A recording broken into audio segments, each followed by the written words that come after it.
Kung nyo naaalala, yung naglalako ng taho, baby girl. Of course, makakalimutan ba naman natin si Kuya Henry Manuel?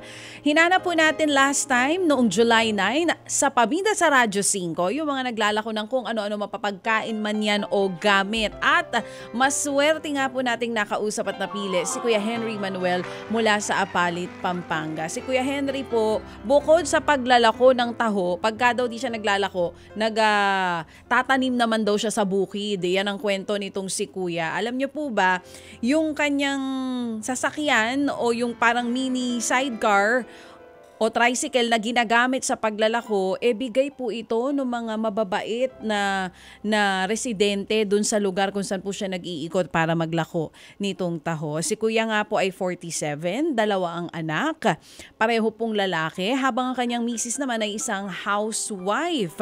May update po si Kuya sa atin kasi nung nakausap natin siya noong July 9, ang total ng natanggap ni Kuya, magkano nga ito, Seth? 7,000 pesos. Yan po ang total ng naipadala ng ating mga Happy Anonymous para kay Kuya Henry Manuel. Narito po mga kapatid ang update kung saan dinala ni na Kuya Henry itong napag-ambaga na tulong ng ating mga kapatid na donors. Panoorin niyo po. Good morning po, Manong Ted, DJ Chacha. Ito na po pala ito po yung misis ko. Hello po. Ito po yung nabili niya po na school supplies. Ano po yung sapatos mo? Sapatos na po ito po.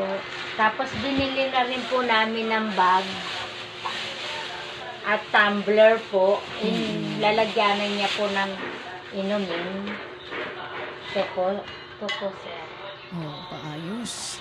Kinumpleto na po namin yung mga school supplies niya. Oo, nagko-cover na sila ng Grade notebook. 6. Grade 6 po. Tapos po, yung pong sobra sa napanalunan niya, ay dinagdag na po namin ng pinambili ng gamot. Ito po yung gamot ng anak namin na may sakit. Sa tanghali niya po iniinom ito yung phenobarbital. At saka po itong valproic acid. Ito po. Salamat po.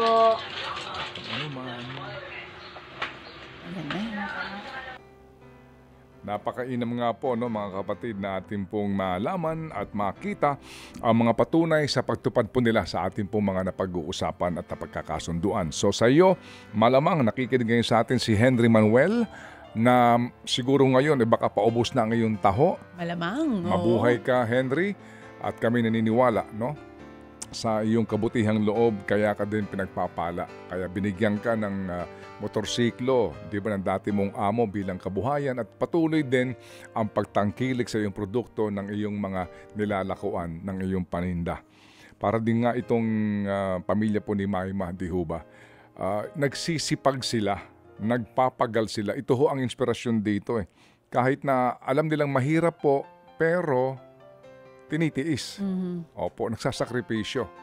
At ang galaw ay patas. Doon kami humahanga sa mga tulad ni Henry at ng pamilya nga po nitong si Maima. Kay si JR, yung kanyang tama, no? Ang kanyang mister, naalala ko si JR ba? Right? Si JR, ang kanyang mister. Ted Filon at DJ Chacha. Ngayon, nasa Radyo 5, 92.3 News FM. Monday to Friday, 6 to 10 a.m.